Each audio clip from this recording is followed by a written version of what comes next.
Guys, कैसे हैं सब आप लोग और welcome back to brand new my video. आप सभी लोगों का स्वागत है फिर से एक मेरे नए वीडियो के अंदर, जिसके अंदर आज हम बात करने वाले हैं स्पेशली कंप्यूटर साइंस के स्टूडेंट्स के लिए, जो लोग क्लास 12th के अंदर हैं और जिन्होंने अपना बोर्ड जो है वो CBSE ले रखा है। तो आज हम बात करेंगे यूनिट नंबर 3 के बारे में। तो ये जो वीडियो है ये दोनों क्या कहते हैं कंप्यूटर साइंस के स्टूडेंट्स के लिए भी हैं और जिन लोगों ने IP सब्जेक्ट ले रखा है ये उनके लिए भी है, क्योंकि जो यूनिट नंबर जो 3 है ये दोनों के लिए सेम कंटेंट जो सेम टॉपिक्स कवर करता है। तो ये दोनों, तो आज हम बात करने वाले हैं स्पेशली कंप्यूटर साइंस के स्टूडेंट्स के लिए चैप्टर नंबर 15 के बारे में बात करेंगे, जिसका नाम है creating a Django based web application.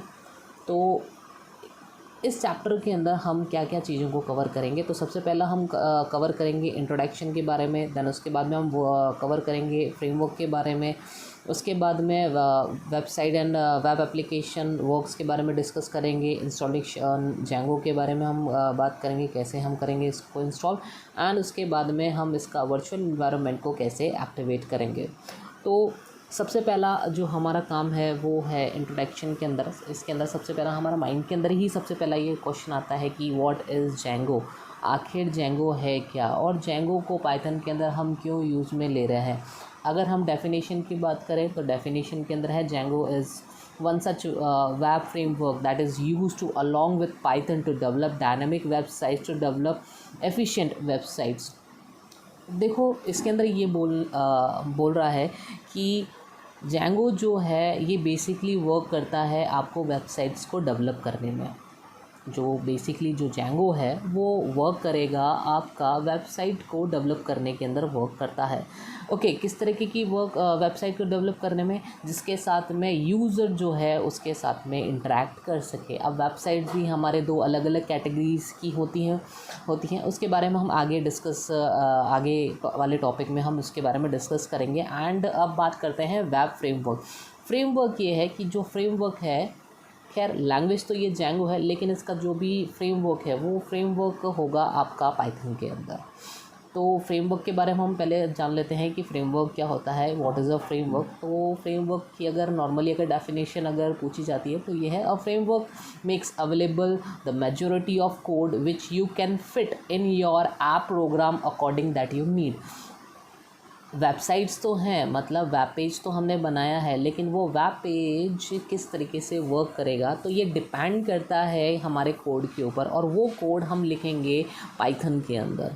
तो दोनों का कॉम्बिनेशन होगा तभी ये वर्क कर पाएगा। तो नॉर्मली अगर आपने इसका अगर मैं रियल लाइफ के अंदर अगर एग्जांपल दूँ तो हम सभी लोग ऑनलाइन फॉर्म भरते हैं। तो ऑनलाइन फॉर्म भरते हैं तो हम सारी कुछ डिटेल्स उसके अंदर लिख करके हम उसको सबमिट करते थे, तो वो सारी इन्फॉर्मेशन कहीं ना कहीं स्टोर होता है। तो वो उसका पीछे का जो पूरा प्रोसेस है that is called a framework. Same इसी तरीके से अगर मैं एक और एग्जांपल दूँ तो उसके अंदर जैसे ये हो सकता है कि जैसे हम सभी लोग फेसबुक यूज़ करते हैं या जीमेल यूज़ में लेते हैं, तो उसके अंदर सिंपल से हम क्या करते हैं, हमारे पास में लिखा हुआ आता है कि हम लोगों ने हमारी ID डाली, देन उसके बाद में हमने उसके अंदर पासवर्ड लिखा, एंड पासवर्ड लिखने के बाद में देन हम उसको क्या करते हैं, साइन अप कर देते हैं। तो वो सबमिट हो जाता है, तो वो सबमिट उसके सर्वर में स्टोर हो जाता है या उसका वेरिफिकेशन करता है। तो ये सारा काम फ्रेमवर्क करता है। ओके, देन अब हम बात करते हैं वेबसाइट्स के बारे में। तो वेबसाइट्स हमारे पास में दो तरीके के अवेलेबल होती हैं, सबसे पहला dynamic website and static websites. तो डायनेमिक वेबसाइट्स ऐसी website that display content can be change from time to time and user specific, मतलब ऐसी वेबसाइट्स जो टाइम के अकॉर्डिंग चेंज होती रहे एंड यूज़र स्पेसिफिक हो। तो मतलब यूज़र के अकॉर्डिंग चेंज होती रहें, जैसे आपका फेसबुक एग्ज़ाम्पल के अंदर। तो फेसबुक क्या होता है कि वो हमारे क्या कहते हैं, हमने जिसको लाइक कर रखा है या जिसको हमने फ्रेंड कर रखा था, तो यूज़र स्पेसिफिक है, आप उसके साथ में इंटरेक्ट कर सकते हो। उसके अंदर जितने भी हमारे पास में इवेंट अवेलेबल हैं तो उस सारे इवेंट को हम यूज़ में ले सकते हैं। एंड अगर स्टैटिक वेबसाइट्स के अगर हम बारे में बात करें तो स्टैटिक वेबसाइट्स क्या होता है कि कंटेंट जो होता है वो फिक्स होता है, मतलब हर एक यूज़र के लिए सेम इन्फॉर्मेशन प्रोवाइड करता है। एग्जांपल देखते हैं हम सबसे पहले डायनामिक वेबसाइट्स का, तो सब लोगों ने गूगल डूडल्स के बारे में सुना है। तो गूगल डूडल्स क्या होता है कि अलग अलग कंट्रीज़ के अकॉर्डिंग, फेस्टिवल्स के अकॉर्डिंग जो गूगल का जो फ्रंट पेज है वो चेंज होता रहता है। तो ये क्या हो गया, यूज़र स्पेसिफिक हो गया। और बहुत सारे गूगल डूडल्स जो होते हैं हमारे पास में, हम उनके साथ में इंटरेक्ट भी कर सकते हैं, हम उनके साथ में प्ले भी कर सकते हैं।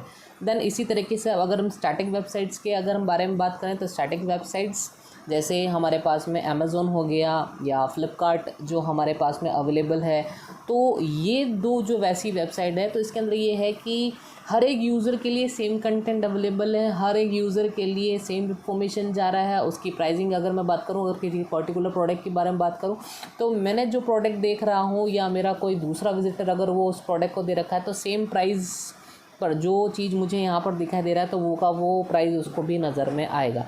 That is called a dynamic website. तो ये दो तरीके हमारे पास में होते हैं, स्टैटिक वेबसाइट्स को लेकर के एंड डायनामिक वेबसाइट्स को लेकर के। ओके, देन अब हम आगे चलते हैं हमारे अगले स्टेप्स की तरफ, जहाँ पर हम इंस्टॉल करेंगे जेंगो को। तो जेंगो को कैसे इंस्टॉल करें हमारे सिस्टम के अंदर, तो बहुत ज़रूरी है। इसके अंदर हम प्रैक्टिकल वर्क भी इम्प्लीमेंट करेंगे एंड उसके साथ में हम थ्योरिकल भी होगा। दोनों हम बैलेंसिंग वर्क के अंदर चलेंगे, ताकि हमारा उसके साथ साथ में हमको प्रैक्टिकल नॉलेज भी हो जाए। तो जेंगो को इंस्टॉल करने के लिए सबसे पहले आपको क्या करना है, आपको सिंपली यहाँ पर CMD लिखना है। CMD आपने यहाँ पर लिखा, CMD को आपको राइट क्लिक करके आपको सिंपली इसको रन करना है एडमिनिस्ट्रेटर के अंदर। तो ये बहुत ज़रूरी है कि अगर आपको जेंगो अगर इंस्टॉल करना है, तो वो आपका कमांड प्रॉम्प्ट की हेल्प से होगा। तो मेरे पास में यहाँ पर मैंने कुछ सैम्पल दे रखा है, जिसके अंदर हम जेंगो को किस तरीके से इसको यूज़ में लेंगे। तो जेंगो को यूज़ में इंस्टॉल करने के लिए सबसे पहली एक और चीज़ ये होती है कि आपके पास में इंटरनेट कनेक्शन भी होना चाहिए। बिना इंटरनेट कनेक्शन के आप इसको इंस्टॉल नहीं कर सकते हैं। तो मेक श्योर कि जेंगो को इंस्टॉल करने से पहले आप का जो इंटरनेट जो है वो कनेक्ट रहे आपके सिस्टम के साथ में। तो सबसे पहला हमारे पास में सेलेक्ट करेंगे हम पर्टिकुलर ड्राइव। तो किस ड्राइव के अंदर हमको जो जेंगो जो है वो इंस्टॉल करना है। तो सबसे पहला जो टास्क आता है कि हमको ड्राइव सेलेक्ट करना है। तो ड्राइव सेलेक्ट करने के लिए हमारे पास में बहुत सारी ड्राइव्स अवेलेबल होती है। तो अभी मैं यहाँ पर D ड्राइव के अंदर इसको इंस्टॉल करना चाहता हूँ, तो मैंने D कोलन लगाया और इसको सिंपली मैंने एंटर किया, तो हम सीधा D ड्राइव के अंदर हम आ गए हैं। ओके, जो मेरा अगला स्टेप जो है उसके अंदर हमको लिखना पड़ेगा MKDIR और फ़ोल्डर बनाना है। तो जेंगो को हमको किस फ़ोल्डर के अंदर बनाना है, तो अभी मैंने अपने अकॉर्डिंग मैंने लिखा DJENV। तो आप अपने अकॉर्डिंग यहाँ पर कोई भी नाम लिख सकते हो। इसको इंस्टॉल करते वक्त आप चाहो तो अपना नाम भी लिख सकते हो, लेकिन मैं यहाँ पर DJENV यहाँ पर यूज़ में ले रहा हूँ और मैंने एंटर कर दिया। तो ये इतना करने से तो आपके D ड्राइव के अंदर एक DJENV नाम का एक फ़ोल्डर आपका जनरेट हो जाएगा। उसके लिए मैं आपको बाद में बताऊंगा कि कैसे जो फ़ोल्डर जो क्रिएट हुआ। ओके, देन उसके बाद में हमको इसके अंदर जाना है। तो DJENV फ़ोल्डर के अंदर जाना है। तो उसके लिए हमने लिखा CD, देन उसके बाद में DJENV हमने लिखा है यहाँ पर। तो जैसे ही हम इसको एंटर करेंगे तो हमारा जो हमने क्या किया, हम सीधा DJENV एनवायरनमेंट के अंदर चले गए। तो अब सबसे पहले हमको करना क्या है, हमको एनवायरनमेंट को इंस्टॉल करना है। अभी हम जेंगो को इंस्टॉल नहीं करेंगे, उसके बाद में हमको पहले वर्चुअल एनवायरनमेंट को जनरेट करना है। तो उसके लिए सीधा सिंपल सा आपके पास में कमांड चला जाता है कि pip install INSTALL install. Then उसके बाद में आपको लिखना है वर्चुअल VIRTUALENV। ठीक है, इतना सा आपको लिखना है और सिंपली एंटर कर देना है। मेक श्योर कि जब आप ये चीज़ लिख रहे हो तो कहीं फिर कोई भी मिस्टेक ना करें, सारी स्पेलिंग्स बिल्कुल क्लियर होनी चाहिए, तो ही हमारा स्टेप ये अच्छे तरह से वर्क करेगा, अदरवाइज़ ये नहीं करेगा। तो जैसे ही मैंने एंटर किया, इट्स टेक अ टाइम। और ये भी चेक कर लेना है कि हमारा जो कंप्यूटर है, जो सिस्टम जो है वो आपका इंटरनेट के साथ में कनेक्ट है या नहीं है। तो ये कुछ टाइम लेगा। तो यहाँ पर मेरे पास में मैसेज आ गया है कि देखिए ये जो मेरा वर्चुअल इन्वायरमेंट है वो क्रिएट हो चुका है। ओके, अब यहाँ पर मुझे क्या करना है, अब वर्चुअल इन्वायरमेंट इंस्टॉल हुआ है उसको बनाना है। वर्चुअल इन्वायरमेंट के लिए आपको वापस क्या लिखना पड़ेगा, VIRTUALENV। ओके, इतना लिखा। ओके, अब उस वर्चुअल एनवायरनमेंट का नाम क्या देना है, what you want to give your virtual environment name. तो आप यहाँ पर उसके आगे आपको उस वर्चुअल एनवायरनमेंट का नाम लिखना होगा। ठीक है, तो हमने यहाँ पर मैंने लिखा है VENV, मतलब शॉर्ट में लिखा लाइक वर्चुअल ENV इन्वायरमेंट है, तो मैंने शॉर्ट में लिखा। आप चाहो तो आप अपने हिसाब से इसको चेंज कर सकते हो, नाम आप हिसाब से कुछ भी दे सकते हो। तो मैंने यहाँ पर सिंपली एंटर किया। ये फिर यहाँ पर क्या करेगा, ये फिर से टाइम लेगा एक वर्चुअल एनवायरनमेंट के फोल्डर को क्रिएट करने के लिए, थोड़ा सा टाइम लेगा, डिपेंड करता है। दोनों चीज़ें यहाँ पर वर्क अच्छे से होनी चाहिए। इंटरनेट कनेक्शन भी अच्छा होना चाहिए, अगर आपका सिस्टम भी अच्छा होना चाहिए। अगर सिस्टम भी अच्छा है और इंटरनेट की स्पीड भी अगर अच्छी है तो आपका सारा काम फास्ट होगा। ओके, अब यहाँ पर ये जो मेरा है वो एक्टिवेट हो गया है। ओके, अब मेरा अगला स्टेप जाएगा आपके पास में VENV, देन उसके बाद मैं यूज़ में लूँगा फॉरवर्ड स्लैश। स्क्रिप्ट के अंदर ध्यान रखना जो S है वो कैपिटल लिखना, CRIPTS